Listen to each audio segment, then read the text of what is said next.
कुर्बानी के जानवर का दूध निकालना या बाल काटना कैसा है? जवाबन अर्ज है कि कुर्बानी के जानवर के बाल काटना दुरुस्त नहीं है।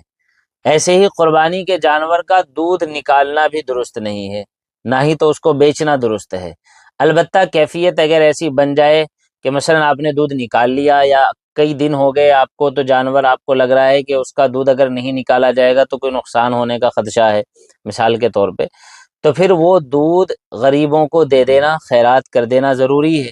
और अगर आपने बेच दिया है, पैसे कमाने की आपको ज़रा चिंता थी और लालच पड़ा हुआ था, तो अगर आपने वो दूध बेच दिया तो उस दूध की कीमत अब गुरबा को देना आपके ऊपर वाजिब है।